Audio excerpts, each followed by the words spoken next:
Good morning, everybody. It's great to be here on Stephen's Green, where we've been out canvassing with 2 days to go ahead of the presidential election. Before I reference Heather Humphreys and the presidential election, I would just like to say our thoughts and prayers are with the girl at the alleged incident that happened out in Saggart in recent days, and her family, and the terrible ordeal that has been there for everybody involved.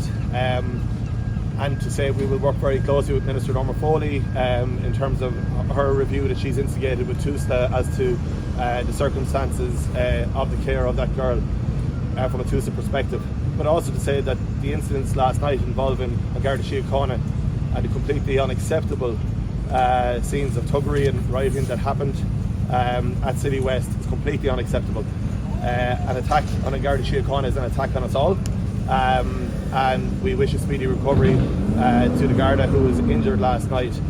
And just to say that in relation to previous public order issues when they happened, the Gardaí have been found to find the perpetrators and bring them to justice, and I have no doubt that will happen again in this instance while due process is given its chance.